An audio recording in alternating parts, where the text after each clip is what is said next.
ఇవాళ ఉమ్మడి ఆదిలాబాద్ జిల్లాలో పర్యటించనున్నారు ముఖ్యమంత్రి రేవంత్ రెడ్డి. మొదట నిర్మల్ జిల్లా బాసరకు వెళ్లనున్నారు.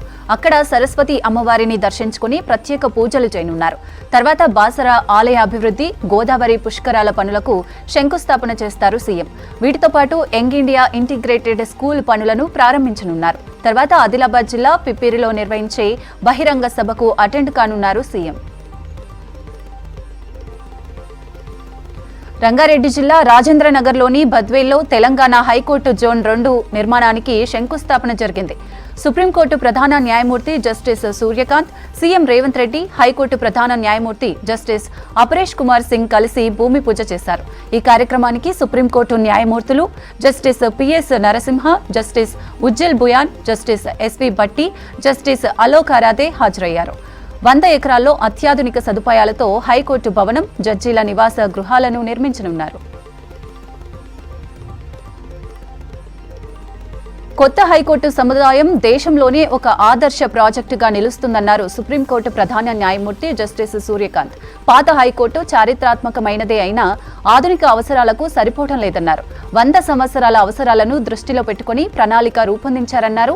నూతన సముదాయంలో అన్ని సదుపాయాలు ఒకే చోట ఉండటం వల్ల న్యాయ వ్యవస్థ మరింత సమర్థవంతంగా పనిచేస్తుందన్నారు.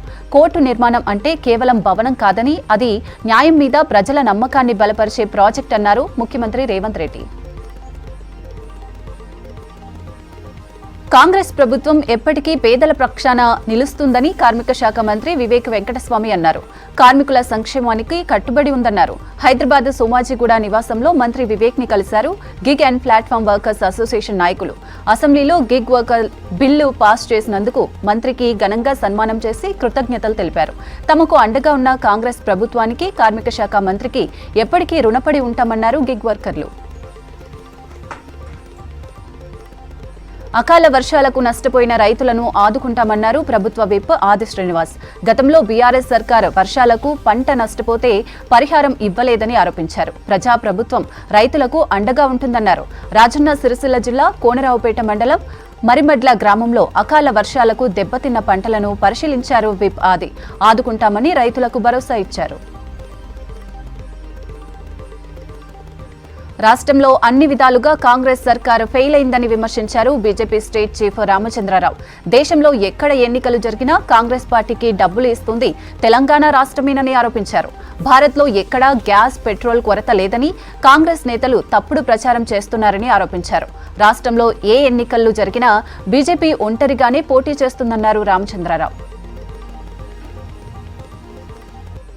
స్వతంత్ర భారతదేశంలో అత్యంత విజయవంతమైన స్టార్టప్ స్టేట్ తెలంగాణ అని చెప్పారు BRS working president KTR.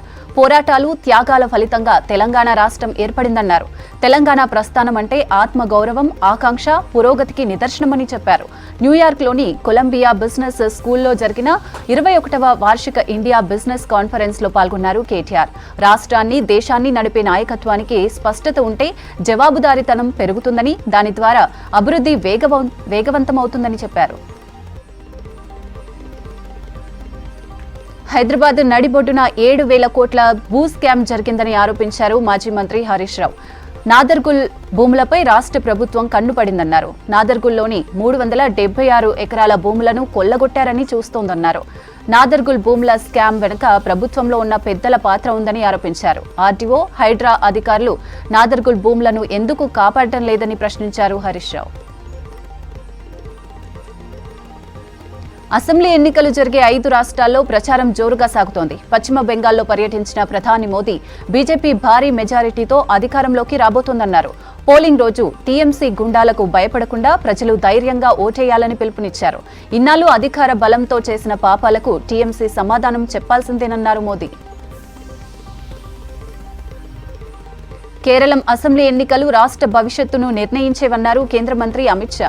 LDF ప్రభుత్వాన్ని గద్దెదింపి ఎన్డీఏ ప్రభుత్వాన్ని గెలిపించేందుకు ప్రజలు సిద్ధంగా ఉన్నట్లు చెప్పారు. కేరళలో పర్యటించిన షా యువతకు ఉపాధి కల్పించడంలో గత ప్రభుత్వాలు విఫలమయ్యాయని ఆరోపించారు. బీజేపీ గెలిస్తేనే వలసలు ఆగుతాయన్నారు అమిత్ షా. అసోం అసెంబ్లీ ఎన్నికల్లో బీజేపీ ఓటమి ఖాయమన్నారు ఎల్ఓపీ రాహుల్ గాంధీ. కాషాయ పార్టీ నేతల అవినీతి అక్రమాలే వారిని ఓడిస్తాయని చెప్పారు. అదానీ అంబానీలకు పేదల భూములను అక్రమంగా ఇస్తున్నారని విమర్శించారు. కాంగ్రెస్ అధికారంలోకి వచ్చాక అవినీతి పరులను వదలమని హెచ్చరించారు.